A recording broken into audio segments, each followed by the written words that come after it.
Bonjour, je suis Naomi Vétiédé, cyberactiviste de Côte d'Ivoire. Je fais cette vidéo pour donner mon point de vue un peu sur les agissements de Koffi Olomide. Je voulais savoir de qui Koffi Olomide, tout ce tohu-bohu là de son côté actuellement. Je voulais savoir si de qui se moque-t-il. Tu as ton concert, tu veux que ta fille vienne te soutenir. Mais vas-y, Franco, dis-lui la vérité, demande pardon et va vers ta fille. Mais je ne sais pas, j'ai l'impression que tu veux te victimiser en jetant Alia à la vindicte populaire. Quand tu dis que oui, quand une femme te dit de partir, qu'elle te menace. Mais Koffi Olomide, la femme qui te dit de partir là, mais le comportement que tu avais avec elle, tu ne le sais pas? Je sais qu'il y a des femmes zaïroises. Moi, je suis votre sémec. Voilà, je suis votre belle-sœur. Mais il y a des femmes, des illettrées qui viendront ici parce qu'elles ont une connexion et elles ont un Facebook qui viendront gribouiller des inepties sous le post, sur cette vidéo. Mais je suis prête à vous répondre. Qui diront oui, mais c'est un homme et tout. Tu sais, toutes les femmes ont une étoile. Et il y a les étoiles qui vont avec certaines étoiles des hommes. Tu étais avec Alia, regarde comment tu étais. Regarde comment tu étais quand tu étais avec Alia. Aujourd'hui, tu es l'homme de toi-même. Parce que l'étoile d'Alia t'apportait beaucoup. Mais tu n'as pas su profiter, tu n'as pas su être reconnaissant.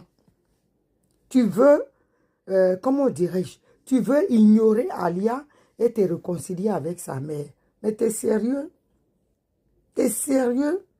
Tu veux rabaisser cette femme-là. Si Alia a dit de partir, mais c'est ton comportement, un mec qui est avec toi, qui baisse sa culotte devant la première venue, qui est tout le temps en train de fouiller les caleçons des petites filles, qui te manque de respect.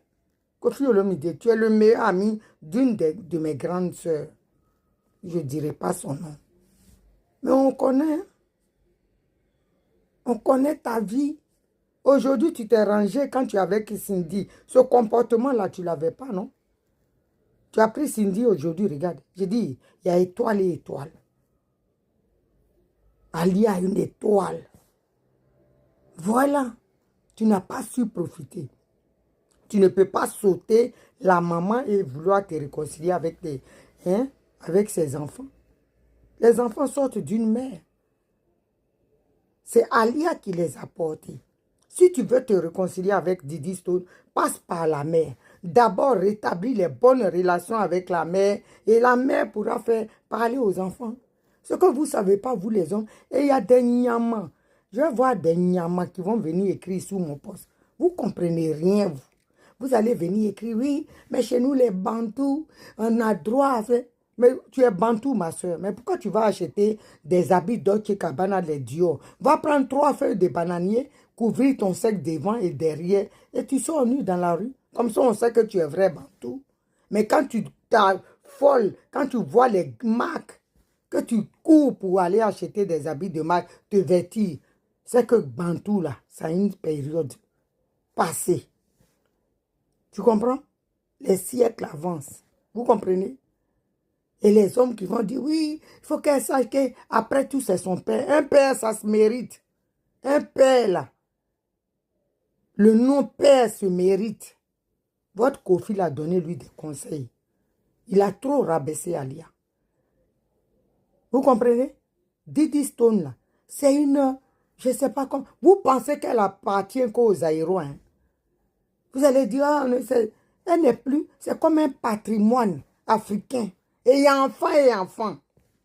Il a des enfants, il a Minou, les autres, là, comment il les appelle? Mais Didi Stone, elle a une étoile comme sa mère. Ali a une étoile qu'elle a transmise à ses enfants. Didi Stone, c'est la fierté de l'Afrique. C'est un patrimoine africain. Elle n'appartient pas aux Aïs seulement. Donc, calmez-vous un peu. Vous qui viendrez jacasser, je suis prête. J'ai dit, ayez le cardio. Quand vous allez venir écrire vos bêtises et parler en français, s'il vous plaît. Du vrai français de Molière. Ne venez pas écrire des saletés sous mon post, sous ma vidéo. Va, si tu as envie de te réconcilier avec comment elle s'appelle, Didi Stone, d'abord sa mère. Réconcilie-toi, demande pardon pour tant de mal que tu lui as fait. On connaît ta vie, au fil le midi. On connaît ta vie. Les bagarres dans les aéroports avec les petites filles pendant que tu étais avec Alia. Tu peux dire, oui, attends. Que si elle dit, si une femme te dit pas, si tu es correct, tu es bien. Quelle femme qui va chasser un homme bien dans sa vie? Un homme qui la respecte. Mais quand tu lui manques de respect, quand tu la rabaisses, quand elle est humiliée en public, quand tu t'amourages sur une scène avec Cindy, qui n'a aucun respect pour les aînés, tu veux qu'elle fasse quoi? Qu'elle reste là à t'attendre?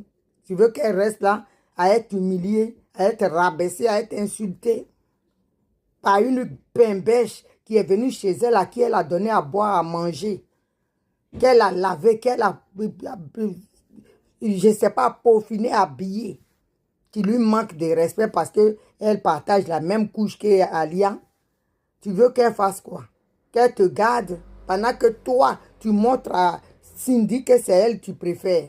Il faut arrêter. À un moment donné, là, il y a le karma, c'est ce que tu es en train de vivre. Pour que ça, là, ça quitte sur toi, demande pardon à Alia. Quand tu vas demander pardon, qu'elle va te pardonner. Regarde aujourd'hui, tous les petits chantent, les petits que toi-même tu as pris sous tes ailes, ils t'ont dépassé. Ils t'ont dépassé.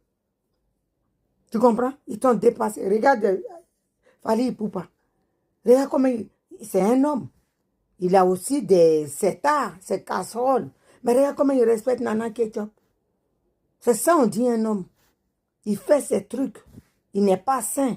Mais il met sa femme au-dessus. On ne verra jamais Fally traîner dans les poubelles avec les gamines. Même si depuis que sa femme voit ça. Non. Il s'est menstrué. Il est droit. Donc, tu vois, si tu aimes vraiment tes enfants, Didi Stone, c'est là, Didi Stone seul là. J'ai dit, elle vaut 100 enfants. Tu comprends, Kofi? Donc, c'est toi qui dois, tu ne peux pas sauter parce qu'on te voit venir, hein. Tu fais semblant. Oh, c'est comme ça. Ce que tu fais là, et puis il y a d'autres nyamas qui viennent écrire des bêtises. Après tout, tu es le père. Un père, là, ça se mérite. Après tout, même si Ali n'avait pas, c'est toi le père. Un père se mérite. Hein. Il y a des gens aujourd'hui, là, ils n'ont pas été reconnus par leur père, ils vivent bien. Un père se mérite. C'est un nom honorifique. Donc, il doit mériter le nom père. Il n'y a pas de choses. Donc, Didi Stone, là, c'est un patrimoine africain. Elle appartient à toute l'Afrique. Ce n'est pas qu'aux Aïrois. C'est pour ça que j'ai mis dans cette affaire. J'ai dit à Kofi, tu as besoin du soutien de tes enfants, d'abord Alia. On ne saute pas une maman pour aller se réconcilier avec les enfants. C'est quoi ce blaze? Donc, sur ce, à bon attendeur, salut. Tu sais ce qu'il y a à faire. Et tu dis à ta femme là, Cindy, de respecter Alia. De se calmer aussi. Elle n'arrive même pas à la cheville d'Alia. Donc, elle reste dans sa tanière. Voilà. Parce que toi, tu l'as tellement monté que maintenant, elle monte sur les grands chevaux. Ces grands chevaux, elle pense qu'elle est arrivée. Voilà. Nous, les femmes responsables, les femmes mûres, là, on va lui parler. Donc, sur ce, j'espère que tu prendras la bonne route, le bon chemin. Tu ne peux pas te réconcilier avec les enfants en oubliant la mère. À bon entendeur, salut et gare à celui qui viendra écrire des bêtises sous mon poste ici. Vous allez voir avec moi. Je suis la Daïchi des Gors. Cyber Civil, Naomi VTD de Côte d'Ivoire. Votre mec. Voilà, que Dieu vous garde. Refine, nani pende abuka yo mapeka ya okenda wapi? Ozo pende ya motuya oyo tindelaka tonton de tonton. Wana kutang bakambezaka pende moto. Tang ba Congolais bazalaki aveuglé. Tang ba Congolais bazalaki agité. Tang ba Congolais bakwaraki na lokuta na bino. Yaya, batu bandimaka na audio oyo, hein? Siko lelo pende tang ba Congolais ba comprendre vérité. Lelo pende ba Congolais tang ba komi ko lapide bino. Lelo pende ba Congolais tangu ba komi ko luka audio ya modelo oya nango su na communauté. Yo siko batami wapi? Yo siko bomba mi wapi? Elombe sese. tata mwasi direct ya badidi leka mopao mokonzi bamuzikana me ero toluka yo omoni tolapide minu te votre princesse nde tolapide minu yo otiki pene minu penda kufaka boy na libulu na moto na réseaux sociaux nde tokimisi pena mwana wana réseaux sociaux omoni te ma chérie yaya yaka zonga biso no tosala game na réseaux sociaux yoko kima biso boye te oh yoko kima biso te ça c'est le temps de vérité yaya oyaki na makiona na lokuta batu bandimaki bino na makiona na lokuta donc c'est-à-dire rifi na gwape dora tata mwasi andoki tata mwasi likunia tata mwasi lokolo kilo yaya yaka koloba kofanda biso silence te oh tokomi kozonga na ba repeat na ba audio na lokuta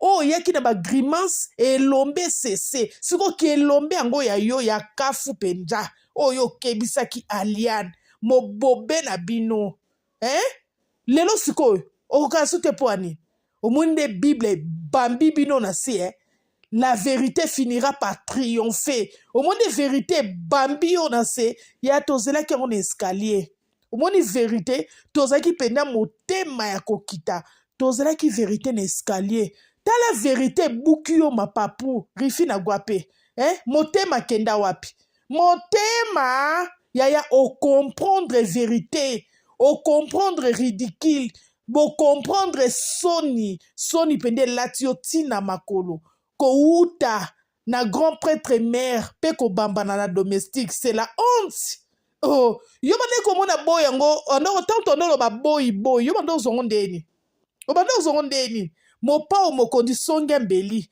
yaya balobaka mieux vaut la fin d'une chose que son commencement siko tellement fin na bino ebambi bino rifi na gwape mapapu obuki tango yo bande koya kokumisa motema yo nomona motema ngo azalaki mwasi nini selon yo obosani ke motema c'est votre domestique oboya kobela fali mikono surtout boy obosani mpe ke yaya na bino ye moko aloba ke mukolo mususu boyo lobo orchestre oyo eza ya Cindy boyebaka ke Cindy muta musala ya Koffi Olomide donc bamakambo nyonso tu yo kokomprendre ngo nde sikoyo ozokoka suki oloba te ma chérie ali ya mwasi mabe on accepte ali akabolaki bana on accepte ebongo lelo mwana musala asali musala nini votre domestique musani asali ye mpe kaka teke akuti mukanda na mesa tangi likolo nango yekuta bota te eske ya kolinga bana baninga te oh alia abande ko supporter bana na ye atikaki bana na bana baboka mepa ba mama na bango eza normal oh confiance na ba ex morte ke o batikela ye bana te bana na nyonso to na babota sakomi na verre wana bango no subana ba mama na bango mais aussi longtemps mama ba bana bomoi pourquoi pas ba mama ba boko la bana na bango eza ite censé kaka ali a des fois zo charge boko la bana na pour quelle raison pour quelle raison bana ya basera ba mama na bango siko mwana musala rôle oh nini ya osala lelo mwana musala votre domestique omoni te ke yekutu pira kaboli bana o lelo vie quadra lelo koma kolela na télévision pour na bana nani lelo pena amemi pena division o tomona pena ya makasi o ali akabola bana o bino bolobaka me tomona ali na ba photo ya bana de bana Koffi Olomide tomona azui bana na ye na bana Koffi bande kofana na ndako alia bongo siko votre domestique pourquoi alingi ba o alingi bango te eloko nini mwana musala aye kosala na kati ya famille Olomide soko panza te omoni makala moto ele karma kangi yo penda rifi na gwape ozo koka ko se justifier suste o koka suko lobate tika mama Eliane nitu kimia mama Eliane nitu azaki porte parole ya mama liate mama Eliane nitu ayaki kosala analyse ayaki na makamndenge ka batbaka na ba matière na réseaux sociaux et bongo biso tolo to comprendre vérité batno surtout bakoma ko lobana o lelo o lobaka lisusu po yo tingama aka mama Eliane nitu il faut lapider batno so bande ko lobati au monde bo bambani boko suka mabe tout se paye si bas lelo ta Koffi et bon nde ya nazo lela ka bana mikono sur na réseaux sociaux mais bino bo abandona ki ali na banati bokanisi bana na boza ba malheureux na vie, bokanisi di diston ba ko sentende ba sentela o bana, bokanisi ki di diston ozala mama ba poussette euro 3 bana na maboko, bomoni musala ali ya sali ali ya komiseri bino mwana international, mwana lelo azo défilé na tapis rouge, ba marque nyonso tu ya poto eyebi mwana rifi na agwape soni bino sko omona ministre bino il faut fuka mina mama lia bino fo senga mama lia pardon omoni musala mama lia sadi na bana kangisi bino mbanga mbala moko bokase mama lia oza idioti azala mwasi azoba yo moko lobi ye mtaboye mobali ti yebisaka mobali wa mwasi aboyi mobali akoluka esu nini mwasi aboyi mobali akoraisonne nini soki bana na ye te kaka soki mama ali alingaka kofi ye moko c'est l'amour omoteke ye mo mutu alingaki ye mo mpo aboyi mpo oyebi histoire te oyebi no histoire mosaka sambla ntango kofi aye na video ye moko oloba premier jour oye amona alia akanisi kutu mwasi aleki na ye moko kutu asali déclaration ndenge nini yo leki nango kozala mwasi kitoko boye ngai te pa yebisi leki na yabi nga nazolinga ye soki alingi nga nazobala ye mbala moko me yakolobaka mpe yango ti boka okosa bahistoire boye mpo anini boka okosa bahistoire boye ndenge nini eske yo mpena une femme na asha munene na ene na efa munene batanga lia batanga mpe yo yaya tozona bo jeunesse na yo tozwi ya lia banzela nini oyo leka oyo ekokai na alia omoteke ali atambusi bomoi ne kilikili te babali ye na mbongo avandi na libala pa boti bana ne misatu libala esimbi te ambale babagage na ye ake kofokis na bana resultat vi ya mama lia yango na bana ti yo yebaka te kimukolo totala yango na bana yo siko kimukolo no totala yango na bana oyo basenta wana bana bakenda bamariage sans kobala moko wana oyo bobalisa na makasi wana kofi ata mbongo bobala bobosaka camouflage bamonaka mwana bali yo okokisa bana na otelemisi bana mama alia yaya ça c'est chicote ya papa moni kolo yesu nde azochikote bino rifi na gwafe biso oza besoin osilama te omoni sorti médiatique ya makambo nyonso tu ya famille olomi de oyo ekobima na réseaux sociaux yo fo bimaka kaka yo fo ya kolobaka kaka siko biso tobanotelisa bino ka baevre ya femme sele musala ya femme sele oyo asali mwaso aboyi libala me lelo afokisi na bana babimi nzela soki ali aboyaki libala lelo tomoni didiston atelengani surtout mwana mwasi nde totiaka misu didiston aboti bibota bota wana tonga tokondane mama lia tala lelo mwana likolo na yo lelo pedre obebisi vi ya bana mama lio wapi toloba bebisi vi ya bana vi ya bana mama lia lelo eza meilleur grâce à leur maman yaya rife na gwape yaka to bunda komba kaje eza na terrain tokimisi minu tosasi minu nde kosasa yaya ebongo yo tata mwasi elombe otiki mpenda princesse na bino azala lapidea na kati ya réseaux sociaux ma chérie yaya bima osisa likambo oyo bimo kata ça c'est votre fille aimée mwana bino bolingaka ye wana magasa mwana repessage magaza mwana repessage yo muto memi trouble na famille olomide famille a Kofi Olomide lelo papa komi ko kemande bana na ye na réseaux sociaux papa komi ko tinda na biso bata media to lukele bana na ye muto seme trouble za yot boko bomisa Kofi okufa na liwa normal te Kofi ata lelo maladi o ata nini boy manque ya bana na ye bana ne d'amour rifi na gwape na mwana musala batia ye na erreur moko o eza irréparable lelo ta Kofi akoma kolela siko rifi na gwapi ozolia fufu olali pe pongi omeli pe mai kotoyo ye na azo vivre na misère lelo Kofi akoma malheureux po lelo azanga bana ne ya valeur likolo nango mwana ne lelo aza star international olie Kofi enjoy ye mtalingaka lokumu alingaka matalana azokoka ko enjoy na distante à cause na rifi na gwape Dieu va vous chicoter bino boko lapa boko ya pendia devant tout le monde na kati ya réseaux sociaux bosenga communauté pardon parce que makambo bino bosala se bondoki bravo mama Alia nzamba pambola yo zala kaka focus na bana na yo tomoni pendia ke oui oboyaki libala avec raison parce que soko zaika na libala wana mais ero kufa déjà bana no lelo banga bazala malheureux tellement Kofi na likola bana kilo bana ne bazwate bana lelo bosala honneur ya bana Kofi ezaka bana na yo je vous aime beaucoup.